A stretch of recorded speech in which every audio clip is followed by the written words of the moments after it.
ભાઈ હારું પડ્યું ગાડીમાં નાઇટ્રોજન પુરાવે એકલો જ આવ્યો. રિમ્પલ આવવાની એમ કે ટ્યુટી ને મારા 100 રૂપિયા જાટે. આ તમે જો અહીંયા પાણીપુરીની લારી જોઈને રિમ્પલ તો કૂદી જ પડે પાણીપુરી ખાવા હારું. 100 રૂપિયાની પાણીપુરી લે ને પચાની લબાલબ ઠોકે ને પચાની મારે જબરજસ્તી ખાવા પડે. 100 રૂપિયાનો બેઠો ડુમાળો થઈ જાય પણ બચી ગયા. હેલો દોસ્તો, good evening, welcome back to my new vlog. આપણે નોકરીએથી ઘરે આવી ગયા ને ચાય બાય પીને કમ્પ્લીટ થઈ ગયા. હવે આપણે જવાનું છે સીધું ગાડી સર્વિસમાં આપેલી લેવા હારું, કારણ કે હજુ ઓલાના તો કોઈ ઠેકાણા જ નથી, એટલે આ ગાડીની જ સર્વિસ કરાવી લીધી. આજે મેં ઓલાના સર્વિસ સેન્ટરમાં ફોન કર્યો તો મને કે ઓલાને બેટરીનું મગજ બગડી ગયેલું છે. ભાઈ ગાડી સર્વિસમાં આપણી ત્યાંથી આપણે નાઇટ્રોજન મરાઈને પેટ્રોલ પુરાઈને ઘેરે આવી ગયા. આ તમે ગાડીની સીટને જો ને બંને વાતી ફાટેલી ને ઉપરમાંથી બુલટી બેસી ગયું, આખો પેન્ટ બોરાઈ ગયો, પેન્ટ બદલવા પડવાનો મારે.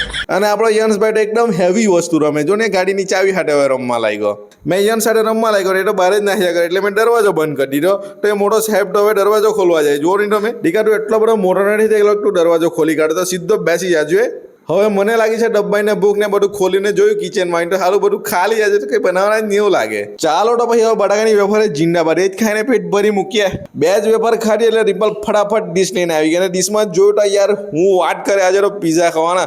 રિમ્પલ પીઝા પર ટામેટા સોસ લાગે એટલે વાર બી નથી રહેવાનું સારું જોઈને એટલું જબરજસ્ત પાણી આવડું ને 5-6 પીઝા તો ઠોકી જ લાખા આજે. આ બધું જોઈને તમને બી પાણી આવડું ને તો પી જજો હાગે. ભાઈ જબરજસ્ત પેટ પૂંજા થઈ ગઈ છે. પીઝા ખવાઈ બહુ ગયા એટલે થોડીક સેવન અપ બી પી લે. અને આજનો વ્લોગ આપણે અહીંયા જ પૂરો કરીએ. મળીએ કાલના નવા વ્લોગ સાથે. ગુડ નાઇટ, જય શ્રી કૃષ્ણ.